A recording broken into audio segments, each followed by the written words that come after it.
Hey everybody, Barry here again. It's time for me to stop talking about it and do it. Gonna cut off all these brackets. After I've said it the last 3 videos, I'm actually gonna cut them off today. Get rid of all this back here. And I'm gonna go and clean the whole housing with a wire wheel and a buffer wheel on an angle grinder. And make this look really, really nice. Because hopefully my housing ends will be done soon. Then I can start assembly.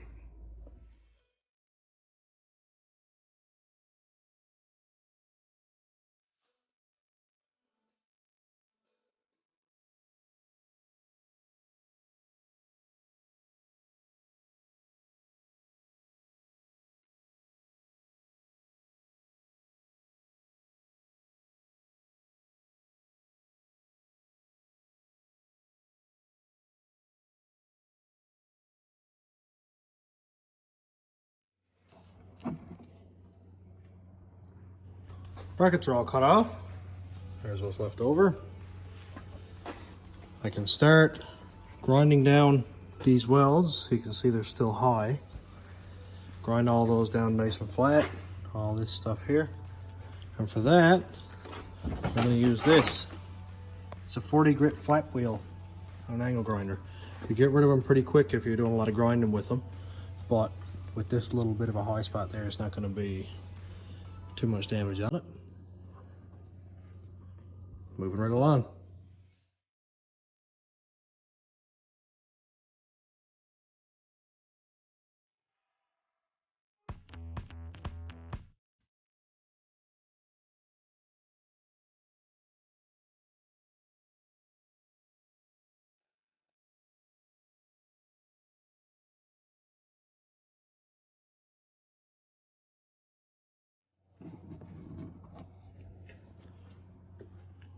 Bracket areas are all cleaned up.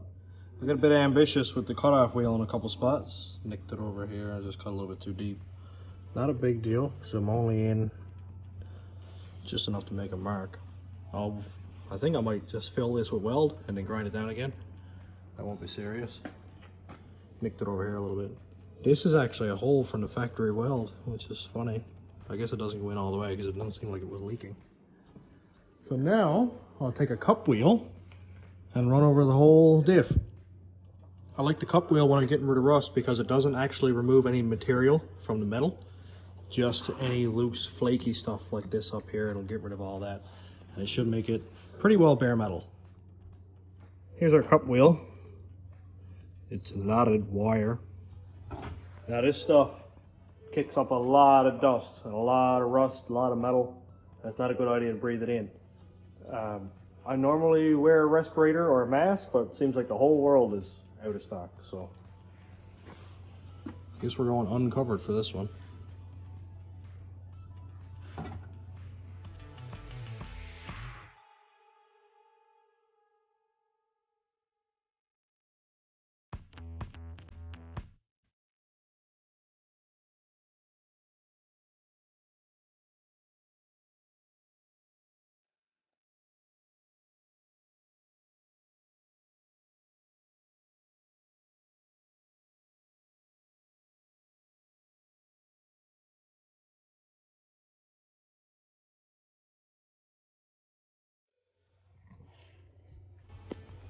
Well, this looks a whole lot better. It's not down to bare metal like this, but it doesn't necessarily need to be because the most I'm doing is when I'm done, I'm going to paint this over. And I've got some really good Krylon rust paint. I got to finish cleaning it up a little bit, like there's a bad spot right there that the grinder couldn't get at. And also, of course, I'm going to clean this out really, really, really well. Take out these bearing caps, clean this out, take out the side axle bearings and seals, get rid of all that. Make sure this is nice and clean because we don't want any of this contamination down inside where the bearings and the oil is going to be. We got some parts. Here are the 355 gears for the 8.8. Now this is an open diff. I took it out of the old Ford that I have out back. So I'll use this for mock-up while I'm waiting for my loaded slip gears. So I'll know how deep in my axle's got to go. I'll get this in. I'm going to put the pinion in anyway because I'm using 355 gears. So I can have this pinion in and set where it needs to be. And then put this in, have everything adjusted, put my side axles in, and see how deep they need to be, and then I can cut off these housing ends. For this mock-up test, I'm going to go ahead and put the pinion in. Not going to go bolting it down with new bearings or anything like that yet, because I just want to get my axle tubes sorted out. So I'll bolt this one in and then go ahead and put this one in and set the backlash, you know, right around where it needs to be, because whatever it is only going to be a 1/16 of an inch of adjustment anyway, so the axles will sit there perfect. And then I can do my measurement from the inside of these gears out to the end where the bearings would have sit before, and then measure it out to right here where the bearings will ride, and then I'll have my measurement.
Well, it took a little bit more than I expected, but pinion bearings are in, or the pinion is bolted in or whatever.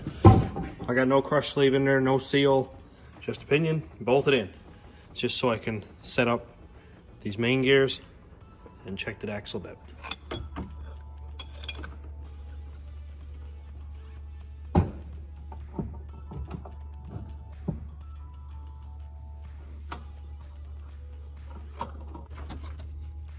Well, I've never set up an 8.8 before, but it doesn't look like this one wants to fit.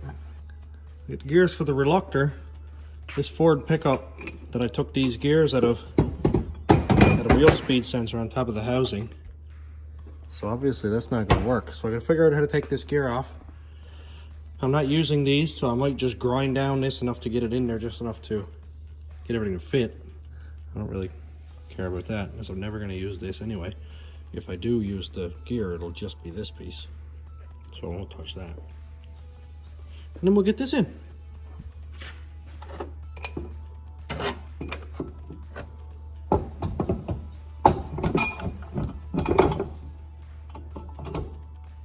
I might have it.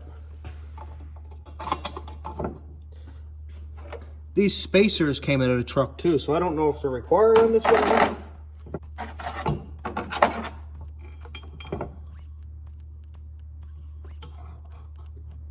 Oh, Fords.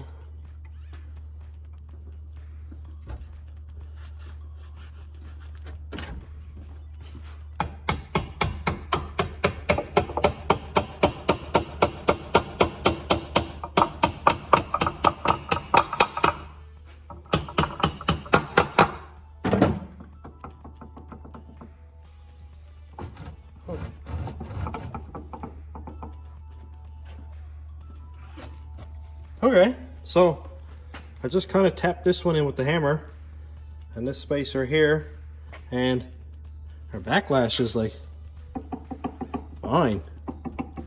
A little tiny bit of backlash, but it's centered fine. It's not binding in here on the pinion. Like in there seems okay. Kind of blurry, can't really see it that well. But you can hear there's just some space in there. So this is just enough for me to get a test. So I'll bolt these caps on so nothing falls out, put spider gears back in it, and throw the axles in.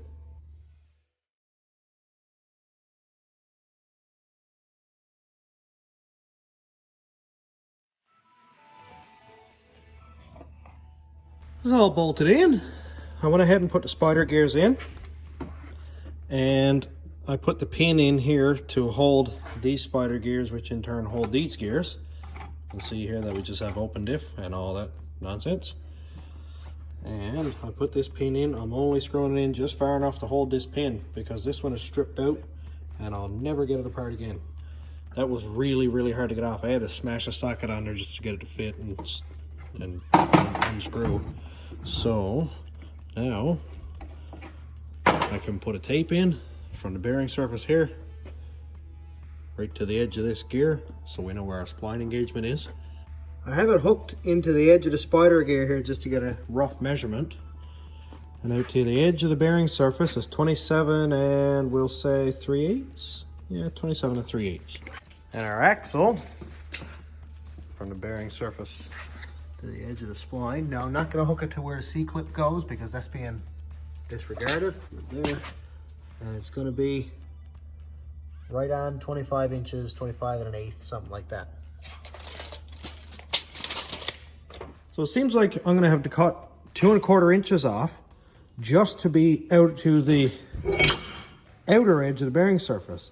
And we have about 3/4 inch of bearing and then the little lip that's on the end of the housing. So I'm going to have to cut probably another inch off of that.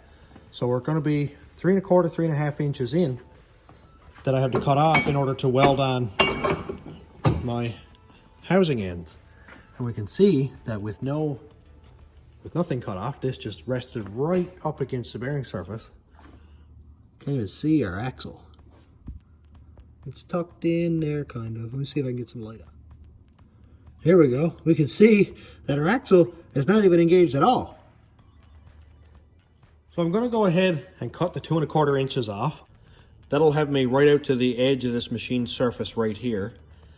I will have to cut more off later on, but I just want to get rid of these housing ends so I can prepare and have everything cleaned up and ready to go. I am going to also measure my bar distance from here out to the end of the pipe here so I can make the braces for that. And I just want to keep the ball rolling. But this is cool. This is exciting that it's working out. I can't wait to get the housing ends back from the machinist now. I just want to show you guys how I cut off pipe normally.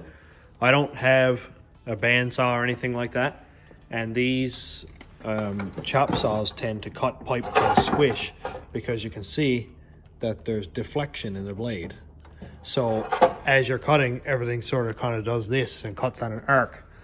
So I don't necessarily trust those. They're fine for cutting off exhaust pipe and stuff, but not when you need to be intricate. So see if I can do this one-handed. What I normally do, now I'm doing this for just illustration purposes right now, so I'm not measuring. But you can see that if I grab a piece of paper on the cut edge, you can see if it's overlapped, then your cut is not straight, because as you go around, you're starting on this low side, and when you come back up around, you're going to be 1/8 of an inch out. So just kind of move the paper around until you get a perfect edge. Let's say, no, we're still off. So move the paper around until the edge meets up seamlessly, and then put a piece of tape across here and a couple of pieces of tape so it doesn't move around on you. And then run your grinder wheel or your cutoff wheel just on the metal side of this edge.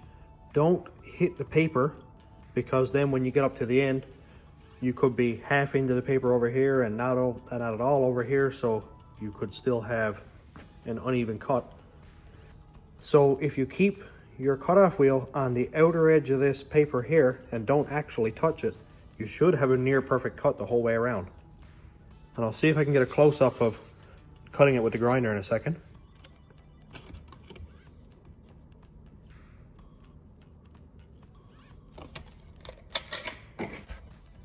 I went ahead and marked just on the top side of the taper here, because I'm going to have to cut a lot more than 2 1/4 inches off anyway. This is about 2 1/2. So when I get my housing ends back in the axles, I'll assemble it, lay it up against, and measure my depth in here, and that way I can measure if I need to cut off a 1/2 inch or 1/4 inch or whatever. So I'm going to go right up on the flat side here with my tape, with my paper, and cut it all up. So again, we take our paper, make sure we have it aligned perfectly, nice and tight the whole way around.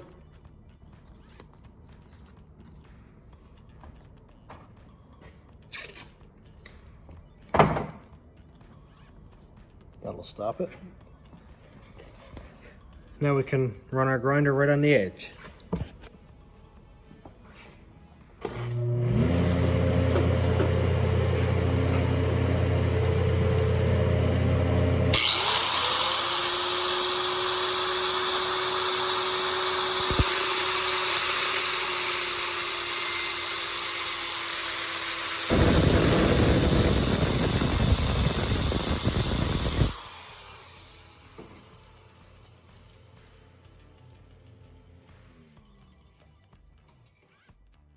This was just a test cut, but you can see that I didn't touch the paper. Now I will come a little bit closer over here when I get back at it and stuff, but that's about where you want to cut. If you do cut in on the paper, you're gonna not have an even cut, so stay right on the outer edge.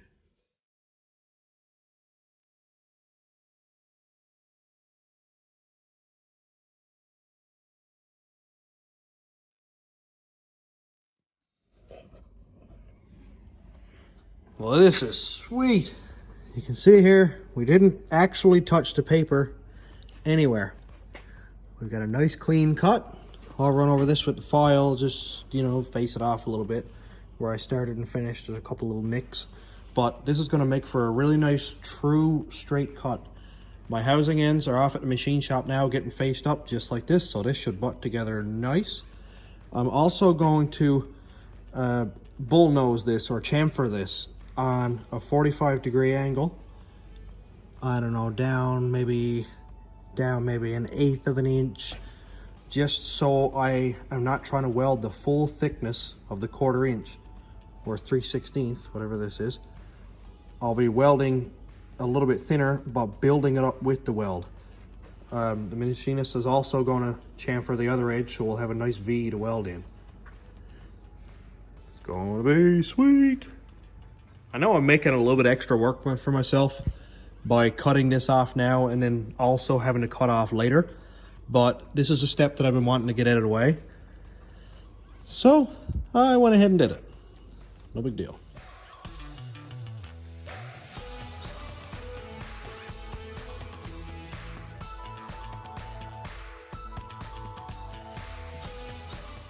Here we go.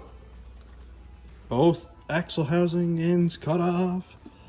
Tomorrow, I'm gonna go up to my wife's work. They got a Miller welder auto set with gas and all that fun stuff. Let's unplug that so I don't cut my arm off. They've got a Miller welder with gas and all that, so I'm gonna weld that up to their shop, up to OK Tire. I do need to clean this out really, really well. I'll put a hook or something in there and clean it out because I don't want any contamination in there. The gas is going to make it easy to weld anyway, but I want to give it the best shot. And that'll be tomorrow. Measure up the bars from here out to here. Find out if I'm going to do something from the top or the bottom. Not concerned about ground clearance because the truck has literally never seen the dirt road and never will again. So I don't care about any of that. I found more flaky rust. And more flaky rust. I got a little more cleaning to do.